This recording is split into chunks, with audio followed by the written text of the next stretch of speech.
Yo tout le monde, c'est Florian10 et on se retrouve pour le quatrième épisode de ma série Toutes les bases du script sur Roblox. Dans cet épisode, nous allons voir les opérateurs, mais d'abord, l'on va commencer par corriger l'exercice de l'épisode d'avant. Alors je vous avais demandé de créer de créer deux parts déjà dans un premier temps. Donc pour créer deux parts, vous savez comme ça, les deux parts, bien évidemment sans le script, enfin pas avec du script parce que ça on n'a pas encore vu. Mais juste là, on va nommer cette part-là part 1 et l'autre part, on va la nommer part 2 afin de pouvoir les différencier. Ce que on va faire, c'est qu'on va juste là changer sa couleur, sa texture de la part numéro 1. Et sa texture, on va mettre du bois. Et on a vu que on voulait un script. Donc on va tout simplement référencer les différentes parts. Donc local part 1, part 2 est égal à workspace.part 1. Du coup, on récupère la part 1 dans le workspace et ensuite on récupère la part 2 qu'on stocke dans la variable part 2. Ensuite, ce qu'on voulait, c'est, on a comme spécification que la deuxième part, la part 2, on aura besoin qu'elle ait la texture que la part 1 avait au départ. Du coup, avant de modifier la part 1, il va falloir qu'on stocke la texture.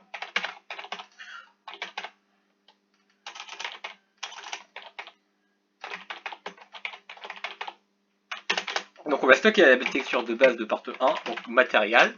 Ensuite, part 1.material est égal à enum.material.néon. Part 1.color, j'avais dit que c'était du rouge, donc est égal à color 3. News, on va utiliser plutôt .fromRGB puisqu'on a vu ça. Et normalement, si vous mettez du rouge pur, vous vous retrouvez avec 255,00. Après, ça dépend de si vous avez pas du rouge que vous avez pris pris un autre rouge. Et part 1 en taille, j'avais dit que c'était du 5x5x5. Donc 5 en Z, 5 en Y, 5 en X. Donc pour les tailles, c'était un vecteur 3. Je pense que vous avez utilisé l'object browser qu'on avait vu dans l'épisode d'avant. Si vous étiez habitué, donc 5, 5, 5. Ensuite, les spécifications de la part d'après, c'était que en texture, il prenait la texture de la part de départ. Donc cette texture là, qu'on a stockée dans la variable, on la met juste là. Ensuite, part 1.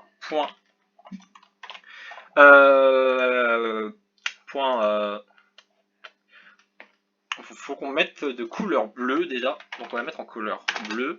Donc couleur 3. From RGB 0, 1, 0, non pardon, 255. Je confonds avec le color 3.news que je vous ai pas. Et c'est en plus juste là plutôt. Voilà, du bleu, comme ça. Part 1.size, et j'avais dit que c'était, je crois, du. Non, c'était du 10, 5 et 10 ici, donc 10 en X, 10 en Z et 5 en Y. Et si on regarde maintenant, on devrait avoir les comportements que l'on souhaitait. Donc ça prend bien.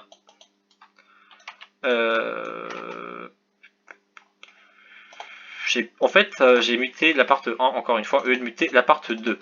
Donc j'ai fait une erreur. C'était la part 2 qu'il fallait que je mute. Erreur toute bête d'inattention.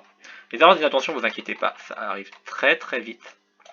Du coup là, on a bien la texture de départ qui s'est appliquée sur cette part-là. Là, on a bien rouge avec du néon. Et une taille de 5, 5, 5. Donc là, une taille de 10, 5, 10. On a bien la texture de Woodplank du Metal de début. Et on a bien du bleu. Donc voici la correction de l'exercice d'avant. Donc nous allons tout de suite attaquer avec les opérateurs. On a vu les variables. Donc si on fait une variable A, B égale à 5, 6, comment on fait pour les additionner? Par exemple 1, 2, comment on fait si on veut les additionner? On n'a pas vu. Donc ce qu'on peut faire tout bêtement, c'est local, on va nommer une variable result pour résultat. Et donc si on veut additionner deux variables, en fait c'est tout simple, on prend une variable plus la deuxième variable et on les additionne comme ça. Donc c'est la valeur de la variable B plus la valeur de la variable A plus la valeur de la variable B. Donc si on print result, on s'attend à ce que ça nous donne 3.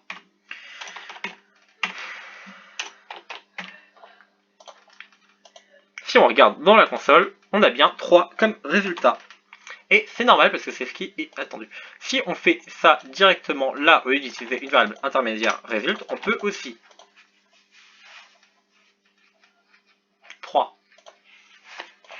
Si l'on veut faire 1 moins 2, on peut également. Oui, par contre là je fais une connerie, les gars, je fais n'importe quoi. Si on veut faire du 1 moins 2, enfin si on veut faire A moins B, bah on peut. Donc là ça nous donnera moins 2. Moins 1, pardon, erreur de calcul. Ça nous donnera moins 1, j'ai fait une erreur de calcul mentale. Si on veut diviser A par B, ça nous donnera 0,5. Si on veut multiplier, par exemple, 3 par 2, on peut. C'est le signe multiplier. Du coup, je vous apprends rien avec le moins, le plus, et diviser et multiplier.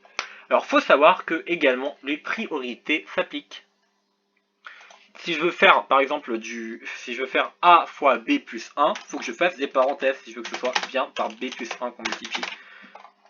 Donc là, 3 fois 3, ça nous donnera 9 puisque B vaut 2. Et que si on rajoute 1 et qu'on multiplie du coup, ça nous donne ici 3, ça, avec le résultat de la parenthèse.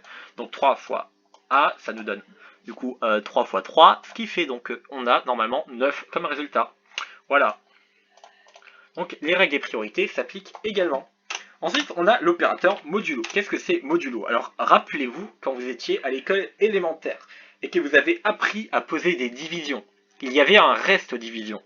Il restait quelque chose. Ça s'appelait les divisions euclidiennes. C'était pas des divisions décimales. Et il restait ce qu'on ne pouvait pas retirer au nombre. Donc, par exemple, si on divise 3 par 2, il restera 1. Parce qu'on peut que retirer 2 une fois dans 3. Donc, il reste 1. Donc, si on fait une division entière, si on fait le reste d'une division entière, en fait, modulo, c'est le signe pourcent. Donc, je veux diviser A par B. Je fais A modulo B. A divisé par B. A modulo B. Et ça nous donne le reste de la division entière. Donc là, il reste bien 1. Si on veut obtenir le quotient de la division entière de A par B, eh ben, on ne peut pas faire ça. Parce que si on fait ça, ça nous donne 1,5, ça nous fait une division décimale. Du coup, il faut bêtement qu'on fasse, du coup, A divisé par B, sauf qu'au lieu de mettre A, on va ici mettre A moins A% B. En gros, on retire le reste de la division à A. Comme ça, on est sûr qu'on puisse diviser et que le reste soit de 0. Dans ce cas-là, si le reste est toujours par 0, même si on fait une division décimale, ça fonctionnera. Du coup, là, ça nous donnera le quotient qui est de 1. Mais modulo est très pratique pour savoir si un nombre est pair, impair, ou pour savoir les multiples d'un nombre. Si par exemple, je veux savoir si un nombre A est pair, ben, on peut bêtement faire ça. A % de, si c'est pair, alors il restera 0, si c'est impair, il restera 1. Donc là, on voit qu'il nous reste 1, parce que 5 est impair. Donc à chaque fois que le reste est 0, ça veut dire que c'est dans la table de ce nombre. Donc là, on voit que 4 est dans la table de 2. Si je veux voir si 4 est dans la table de 3, je fais A % 3. Il reste du coup, donc A modulo 3. Il reste 1, donc c'est pas dans la table de 3. Si je fais 5, est-ce que 5 est dans la table de 3? On regarde, on obtient 2. C'est pas 0, donc c'est pas dans la table de 3. Alors tout ça, c'est bien beau, mais il faut qu'on voit aussi quelque chose d'autre, encore d'important. Si par exemple j'ai A, et que je veux faire A plus 1, avant ce qu'on faisait, c'est qu'on faisait A est égal à 6. Sauf que c'est pas propre, parce que si je change là, je veux mettre, si je fais et que je veux que ce soit A plus 1, ben je suis obligé de mettre à jour là, et je suis obligé de mettre 8. Du coup, on peut faire A est égal à A plus 1. Dans ce cas-là, ça va affecter à A la valeur de A plus 1. Et vu que ça s'exécute avant de faire l'affection, on n'aura pas de problème. Vu que tout s'exécute avant. Donc ça va bien nous stocker A plus 1. Donc là, si on print A, à la fin, il vaudra bien A plus 1. Donc si on fait print A, et ici on fait print A, on verra bien que ça va faire A plus 1.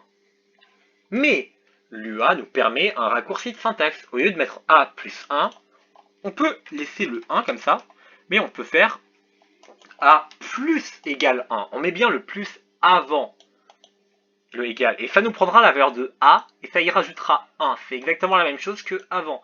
C'est juste un raccourci de syntaxe. Ça fait la même chose. Si je veux faire A, si je veux retirer 1 à A, je peux faire A moins égale 1. On peut utiliser les opérateurs comme ceci. Ce qui est équivalent à faire A moins égale à A moins 20. Ça revient à la même chose. C'est un raccourci de syntaxe. Et du coup, dans le prochain épisode, on verra les structures de contrôle. Juste avant, je vais vous donner un petit exercice sur ça. Je veux que vous me fassiez... on va faire un truc où on va stocker 2018 dans la variable A comme année. Je veux qu'ensuite on ait avancé de 5 ans. Plus 5 ans. Ensuite, fois 10 ans. On rajoute la variable B égale à 10 moins B. Ensuite, prochaine étape, on multiplie par B. Voici l'exercice, ça sera pour la prochaine fois. Et du coup, n'hésitez pas comme d'habitude à liker, vous abonner, etc. Tout le web habituel, n'hésitez pas à regarder la description, vous avez toutes les informations dedans. Et si vous n'avez pas compris un truc, dites-le dans les commentaires.